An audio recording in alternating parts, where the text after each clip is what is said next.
Good evening, First Church members and all listeners out there, viewers of our live stream. This evening, I am bringing to you another episode of our discussions on the front line with the coronavirus. And this evening, I have the pleasure of interviewing Marianne DeRousey, who is part of the healthcare industry. So, welcome, Marianne. And Thank you. I thank you so much for being a part of this. And why don't you go ahead and introduce yourself to our viewers out there? Sure. So my name is Marianne, like you said. I am a registered professional nurse. I live in Queens and I work in Queens and I serve the Queens population. It's been a very challenging, interesting, scary time for all of us. Okay. When you become a nurse, you say you're going to take care of people, but sometimes we didn't know where that was going to lead us. And this has been a very eye-opening experience, I guess I'll say. Okay. So one day we all sort of woke up and heard about COVID-19, and then it sort of just ramped up like it's seemingly out of control. hmm What was your first interaction with it and your experience, when we first got, just all of a sudden faced with this challenge? I think, when you first, just like you said, you started talking about it, people started talking about buying masks for your home and for your family. And I was like, no, we've been through so many little things. I never concerned myself. Then all of a sudden you saw the volume in the hospital picking up, and then you saw more concern. And then all of a sudden you hear about schools and what are we going to do? And then you start waking up to maybe this is bigger than we really thought it was. I think being part of healthcare, we always just think everything's big, but we'll handle it. But this started snowballing faster than some of us thought it could. I was very fortunate to work in an environment where I always had what I needed, but the number of people coming in was a little overwhelming because they were people, in the beginning, everybody was fine. And then all of a sudden, their acuity was getting sicker and their needs were greater. And, we're still working with the same amount of people. So it was a little frightening to think that we might not be able to meet everybody's needs. Okay. Now, I know that there's so many stories of so many personal interactions, things that have moved people in all different ways as they've seen a virus or a pandemic that does not pick and choose its victims. If you had to recall a few of your interactions, give us a sort of a summary or synopsis of what sticks in your mind, what you remember from your interactions. I think the most frightening was that the patients originally, what we thought or what I thought was the patient population was not. It was coming much younger. And you were looking at people that were my children's age and they were fine one minute and then really sick the next. And then the few older people that came in were really not older. They were closer to my age. And you're saying, my God, if you had to make a decision here, do you do the almost 60-year-old? Do you take care of the 30-year-old, right? It kind of sounds kooky, but in some ways, like before I went to work, the one day I said to my husband, I said, where everything is, because now I'm kind of feeling like I'm vulnerable. And that's fine. That's what I gave my career to. But these people were coming in with so young. It was just really frightening that they could be so well and then so sick so quickly. And, sometimes no matter what we did wasn't going to help. And that was frightening. Okay, so yes, I've seen that. You know, myself, when I first heard about it, I was, and I have to tell you that I have recovered from it. So I Oh, went through okay. it. Good for you. And Yes, thank you. It wasn't. I didn't get the mild. I got the medium. I guess I got the entire body aches. It's now at least 6 weeks since I first got symptoms, and I still experience body aches. mhm. Um, I got the 6 days or 7 days of 104, 104 fever. I didn't have respiratory distress, thankfully.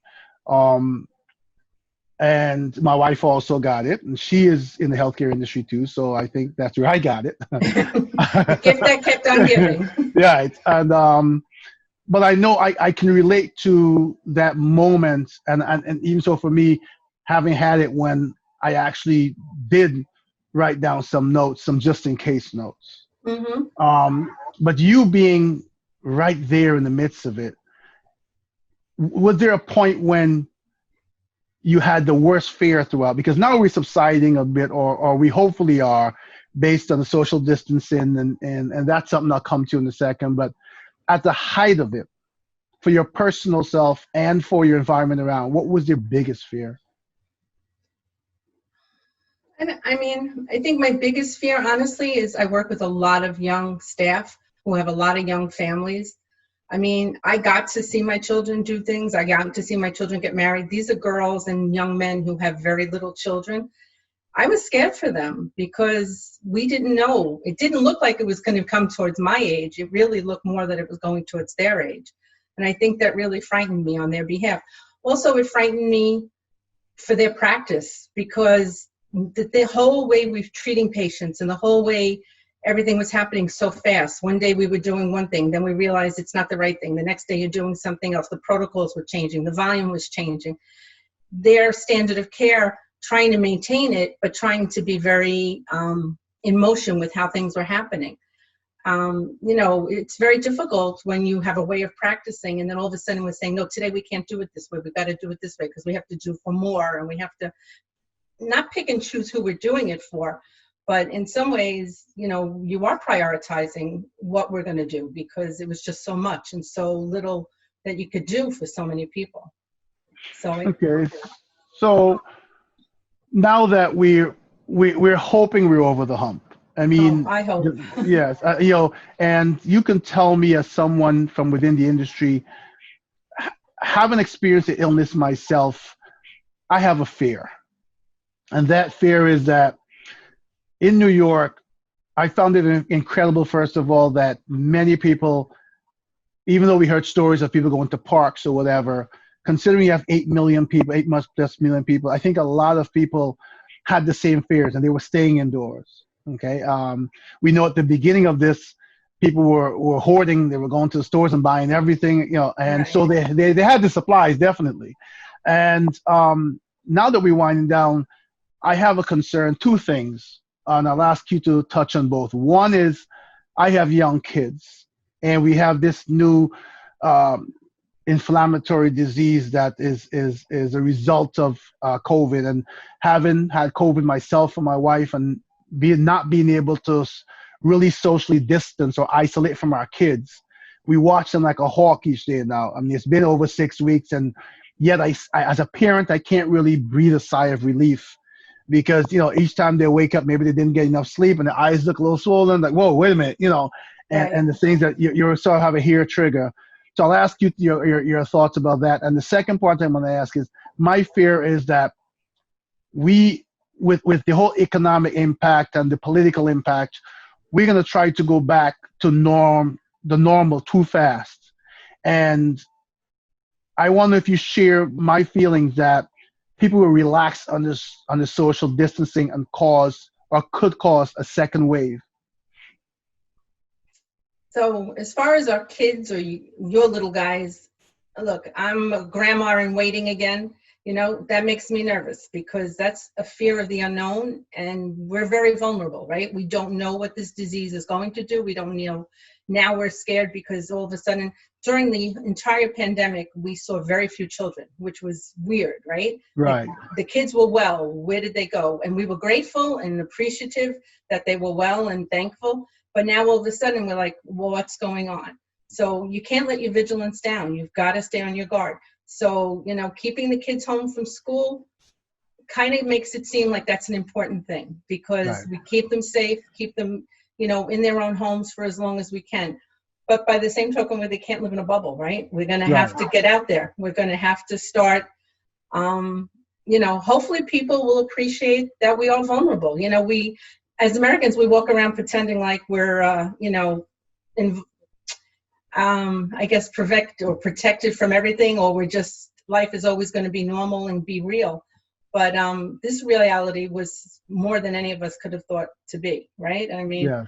I'm 60 years old and I never thought I'd live through this. I didn't sign in to go to war, and this is what this felt like. So I think we have to be careful. I mean, in our own families, people are like, oh, we got to get back. We don't got to.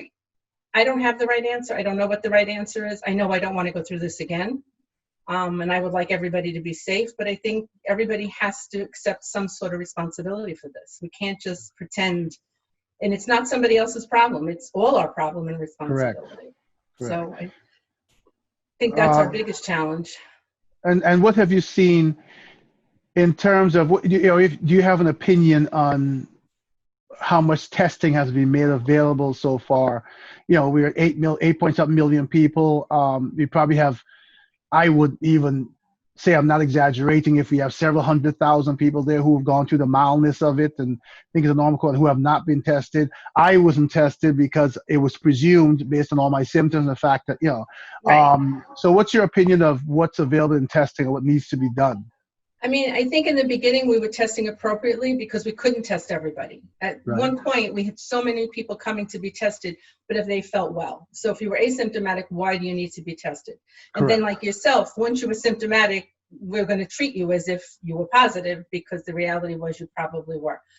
I've never been tested. I play with the idea about the antibodies. I'm curious, why didn't I get sick? Right. I mean, in the middle of all that, why am I still fine?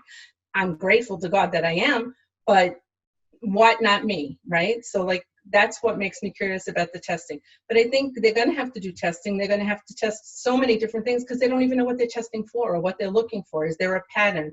Is there why somebody got it and somebody didn't get it? Honestly, we saw a lot more males than we saw females. What is that about? There's so many variables that were inconsistent from what I could see and don't make sense, that they're going to have to keep testing to try and figure out, how do you prevent this if you don't know what caused it or you don't even know what the pattern is going to take?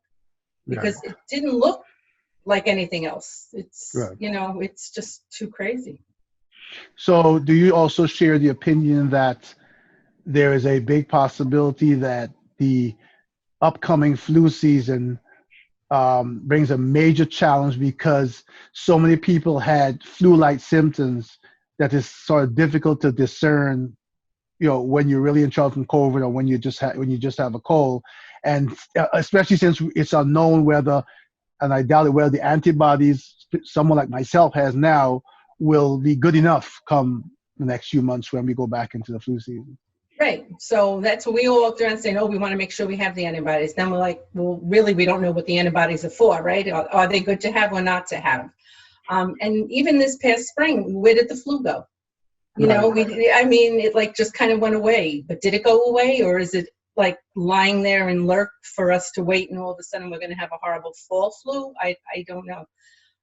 But just like you said, every time you wake up in the morning, if something hurts, something aches, you're like, is this it? This is my turn? Or I don't know. I mean, we can't wake up every day afraid. We have to, be preventative, make sure we're washing our hands. I mean, it sounds so simple, yet, when you start really thinking about your day and how many times you do things without following those simple procedures, we really have to get on board with doing it. We're good about it with our kids, right? Your kids probably wash their hands 400 times.